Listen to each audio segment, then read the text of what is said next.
بسم اللہ الرحمن الرحیم۔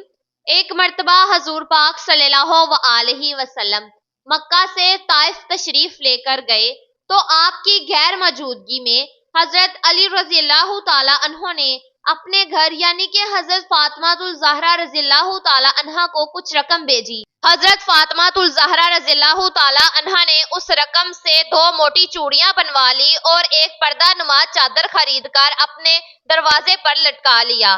جب آپ صلی اللہ علیہ وسلم سفر سے واپس تشریف لائے تو اپنی عادت مبارکہ کے مطابق سیدھی اپنے صاحبزادی کے پاس تشریف لائے، کیونکہ آپ صلی اللہ علیہ وسلم جب بھی سفر پر جاتے تو حضرت فاطمہ الزہرا رضی اللہ تعالی عنہا سے مل کر جاتے، اور جب بھی سفر سے واپس آتے تو حضرت فاطمہ الزہرا رضی اللہ تعالی عنہا سے ضرور ملتے۔ آپ صلی اللہ علیہ وسلم کی نظر حضرت فاطمہ الزہرا رضی اللہ تعالی عنہا کی چوڑیوں اور دروازے پر لٹکے ہوئے پردے پر پڑی تو واپس پلٹ گئے۔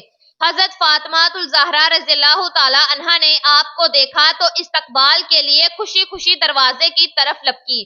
آپ صلی اللہ علیہ وسلم کو واپس جاتے دیکھ کر آپ رضی اللہ تعالی عنہا رونے لگی اور سب سمجھ گئی کہ آپ صلی اللہ علیہ وسلم کو ان چیزوں سے نہایت ناگواری گزری ہے۔ پہلے تو آپ صلی اللہ علیہ وسلم نے کبھی بھی ایسا نہیں کیا تھا۔ آپ رضی اللہ تعالی عنہ نے فوراً پردہ اتار دیا اور دونوں چوڑیاں بھی ہاتھ سے نکال دیے۔ پھر آپ رضی اللہ تعالی عنہ نے حضرت حسن اور حضرت حسین رضی اللہ تعالی عنہ کو بلوایا، ایک کو چوڑیاں تھمائی، دوسرے کو پردہ، اور ان سے فرمایا کہ یہ دونوں چیزیں لے جا کر اپنے نانا جان کے پاس لے جاؤ اور ان سے کہنا کہ آپ صلی اللہ علیہ وسلم کی عدم موجودگی میں ہم نے ان چیزوں کے علاوہ اور کچھ بھی نہیں بنایا، یہ آپ صلی اللہ علیہ وسلم کی خدمت میں حاضر ہیں۔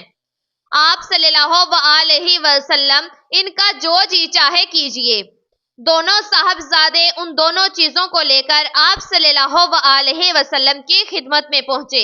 والدہ محترمہ کا پیغام آپ صلی اللہ علیہ وسلم کو دیا۔ آپ نے دونوں کے منہ پر بوسہ دیا، شفقت سے اپنے زانوے مبارک پر بٹھایا اور خوشی کا اظہار فرمایا، اور پھر حکم فرمایا چاندی کی یہ دونوں چوڑیاں توڑ دی جائیں۔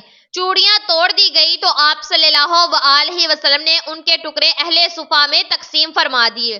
صفہ اس چبوترے کو کہتے ہیں جو مسجد نبوی کے باہر دروازے کے ساتھ بنایا گیا تھا، اس پر نادار صحابہ اکرام بیٹھا کرتے تھے۔ پھر آپ صلی اللہ علیہ وسلم نے اصحاب صفہ میں سے ایک صحابی کو بلوایا، اس کے پاس کپڑا نہیں تھا، اس دروازے کے پردے میں سے ایک ٹکڑا پھاڑ کر اسے دے دیا۔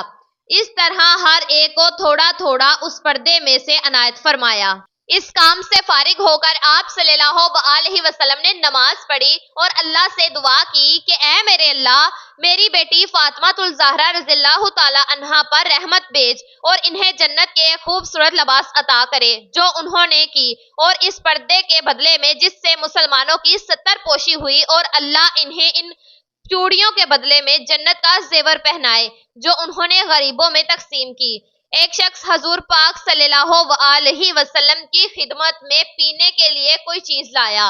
اس وقت آپ صلی اللہ علیہ وسلم کے دائیں طرف ایک چھوٹی عمر کے لڑکے بیٹھے تھے، جبکہ بائیں طرف عمر زدہ یعنی بزرگ حضرات بیٹھے ہوئے تھے۔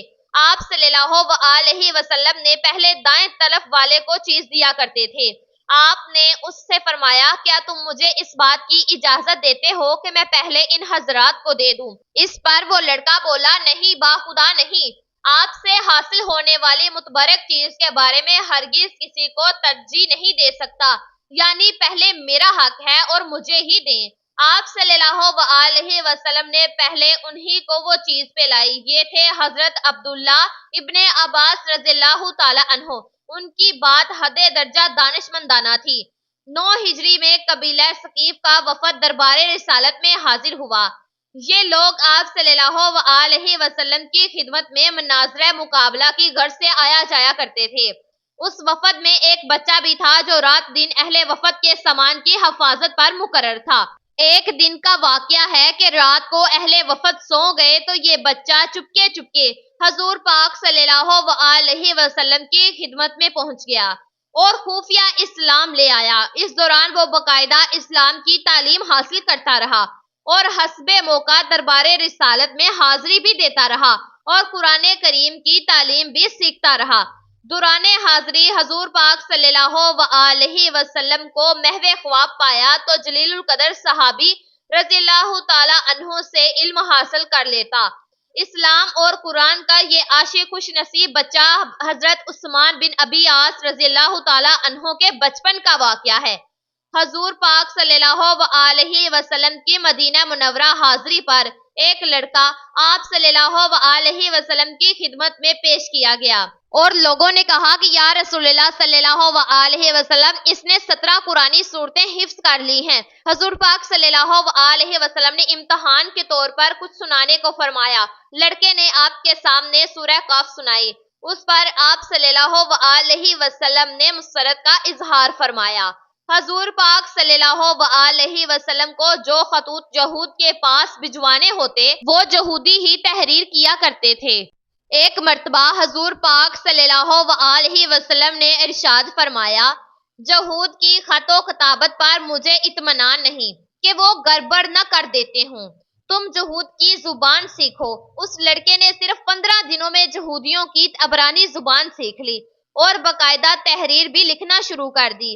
اسی طرح حضور صلی اللہ علیہ وسلم کی خدمت میں یہودیوں کے جو خطوط آتے ان کے پڑھنے کی ذمہ داری بھی اس کم عمر کے ذمہ تھی۔ بعض روایات میں عبرانی کی جگہ سریانی زبان سیکھنے کا بھی آیا ہے۔ یہ لڑکا صحابہ میں حضرت زید بن ثابت رضی اللہ تعالی عنہ کے نام سے مشہور تھے۔ آپ اپنے زمانے کے جلیل القدر صحابہ میں شمار ہوتے اور بڑے مفتی سمجھے جاتے، خاص طور پر علم مراث کے ماہر تھے۔ ہجرت نبوی کے وقت ان کی عمر صرف 11 برس تھی۔ ایک مرتبہ حضور پاک صلی اللہ علیہ وسلم سے کسی نے پوچھا کہ یا رسول اللہ صلی اللہ علیہ وسلم، آپ اپنے بچپن کے بارے میں کچھ بتائیے۔ آپ صلی اللہ علیہ وسلم نے ارشاد فرمایا، ایک مرتبہ میں اپنی بھیڑ بکریوں کے ریور میں کھڑا تھا کہ میرے پاس 2 آدمی آئے۔ ان کے کپڑے بالکل سفید تھے۔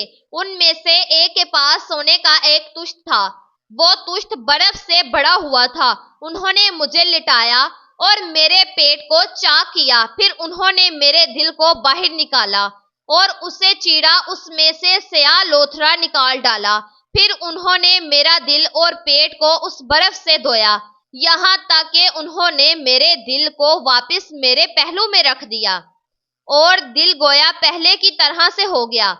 اب ان میں سے ایک نے دوسرے سے کہا، ان کی امت کے 10 آدمیوں میں سے ان کا وزن کرو۔ انہوں نے مجھے تولا تو میرا وزن زیادہ ہو گیا۔ اس پر پہلے نے کہا کہ 100 آدمیوں سے وزن کرو۔ اس نے مجھے 100 آدمیوں سے تولا، اب بھی میرا وزن بڑھ گیا۔ اس کے بعد مجھے 1000 آدمیوں سے تولا گیا، اب بھی میرا وزن بڑھ گیا۔ اب پہلے نے کہا کہ بس رہنے دو، اگر تم انہیں پوری امت کے مقابلے میں تولو گے تب بھی ان کا وزن زیادہ ہی ہوگا۔ حضرت عمر فاروق رضی اللہ تعالی عنہ فرماتے ہیں، ایک دن میں حضور پاک صلی اللہ علیہ وسلم کی خدمت میں حاضر ہوا۔ آپ صلی اللہ علیہ وسلم بالائی منزل پر تشریف رکھتے تھے۔ آپ صلی اللہ علیہ وسلم کے جسم مبارک پر صرف ایک تہ بند تھا، ایک کھڑی چارپائی تھی، سرہانے ایک تکیہ پڑا تھا جس میں خرمے کی شال بڑی ہوئی تھی، ایک طرف مٹھی بھر جو رکھے ہوئے تھے، ایک کونے میں پائے مبارک کے پاس کسی جانور کی کھال پڑی تھی، کچھ مشکیزے کی کھالیں سر کے پاس کنڈی پر لٹک رہی تھی۔ حضرت عمر فاروق رضی اللہ تعالی عنہ کہتے ہیں کہ یہ سب دیکھ کر میری آنکھوں سے آنسو جاری ہو گئے۔ حضرت صلی اللہ علیہ وسلم نے رونے کا ثواب دریافت کیا تو حضرت عمر فاروق رضی اللہ تعالی عنہ نے عرض کی، یا رسول اللہ صلی اللہ علیہ وسلم، میں کیوں نہ روں؟ 4 پائی کے باندھ سے جس میں اقدس پر بدیاں پڑ گئی ہیں، اس میں جو سامان ہے وہ صاف نظر آ رہا ہے۔ کیسر و کثری تو باغر و بہار کے مسئلے لوٹیں اور خدا کے پیغمبر اور برگزیدہ ہو کر آپ صلی اللہ علیہ وسلم کے سامان خانہ کی یہ کیفیت ہو۔ آپ صلی اللہ علیہ وسلم نے ارشاد فرمایا، اے ابن خطاب، تم کو یہ پسند نہیں کہ وہ یہ دنیا لیں اور ہم آخرت۔ یہ آن حضرت صلی اللہ علیہ وسلم کی سیرت طیبہ کا مشہور واقعہ ہے۔ پیارے دوستو، یہ بات ذرا غور سے سنیے گا کہ ہم دنیا اور آخرت میں کس کو زیادہ ترجیح دیتے ہیں۔ ہمیں ان دونوں میں سے کس کو زیادہ ترجیح دیتے ہیں؟ ہمیں ان دونوں میں سے کس کو زیادہ ترجیح دیتے ہیں؟ ہمیں ان دونوں میں سے کون سی شے زیادہ محبوب ہے؟ اسلام کا جھکاؤ دنیا کے مقابلے میں آخرت کی طرف زیادہ ہے، کیونکہ وہ ابدی زندگی ہے۔ قبیلہ اراش کا ایک شخص مکہ مکرمہ میں اپنے اونٹ بیچنے کے لیے آیا۔ ابو جہل نے اس سے سارے اونٹوں کا سودا کر لیا۔ اونٹ لینے کے بعد ابو جہل نے قیمت ادا کرنے میں ٹال مٹول شروع کر دی۔ اراشی کئی روز مکہ مکرمہ میں ٹھہرا رہا، مگر ابو جہل برابر ہیلے بہانے کرتا رہا۔ جب اراشی تنگ آ گیا تو اس نے ایک روز حرم کعبہ میں پہنچ کر قریش کے سرداروں کو ساری بات بتائی اور فریاد کی کہ میری رقم ابو جہل سے دلوا دو۔ میں ایک غریب الوطن مسافر ہوں، خدا را میری مدد کرو۔ جس وقت وہ قریش کے سرداروں سے فریاد کر رہا تھا، حضور پاک صلی اللہ علیہ وسلم بھی حرم کعبہ کے پاس ایک گوشے میں تشریف فرما تھے۔ سرداران قریش کو مذاق سوجا تو انہوں نے اس کو حضرت صلی اللہ علیہ وسلم سے اس معاملے میں مدد طلب کرنے کو کہا۔ مظلوم اراشی اپنی فریاد لے کر حضور پاک صلی اللہ علیہ وسلم کے پاس گیا۔ دوسری طرف سرداران قریش خوش ہو رہے تھے کہ اب مزہ آئے گا۔ حضور پاک صلی اللہ علیہ وسلم اس اجنبی مظلوم کی فریاد سن کر اسی وقت اٹھ کھڑے ہوئے اور ابو جہل کے مکان پر پہنچ گئے۔ آپ صلی اللہ علیہ وسلم نے رعبدار آواز میں کہا، تم نے اس اراشی سے اونٹ خریدے ہیں، فوراً اونٹوں کی رقم لا کر اس شخص کو دے دو۔ یہ ایک سچے کردار کی عظمت اور رعب کا نتیجہ تھا کہ ابو جہل نے مطلوبہ رقم راشی کے سپرد کر دی۔ اس واقعے سے ہمیں یہ سبق ملتا ہے کہ ہمیں مظلوم کی حمایت کرنی چاہیے، چاہے وہ مظلوم کسی اور قوم کا ہی کیوں نہ ہو۔ اللہ تعالی ہمیں اسوہ حسنہ پر عمل کرنے کی توفیق عطا فرمائے۔ اللہ تعالیٰ سے دعا ہے کہ اللہ تعالیٰ ہم سب کو نیک رستے پر چلنے کی توفیق عطا فرمائے اور ہمارے کبیرہ اور صغیرہ گناہوں کو معاف فرمائے۔ جی تو میرے پیارے اسلامک مسلمان بہن بھائیوں، حضرت محمد صلی اللہ علیہ وسلم کا یہ واقعہ اگر آپ کو اچھا لگے تو اس کو صدقہ جاریہ سمجھ کر آگے شیئر لازمی کیجیے گا، اور اگر آپ نمرا وائس چینل پر نئے ہیں تو پلیز چینل کو لازمی سبسکرائب کر دیجیے گا اور بیل آئیکن کے بٹن کو پریس کر دیجیے گا تاکہ آپ لوگوں کو ہماری نیو آنے والی ویڈیوز کے نوٹیفیکیشن ملتے رہیں۔ اللہ آپ سب لوگوں کو اپنے حفظ و ایمان میں رکھے، آمین۔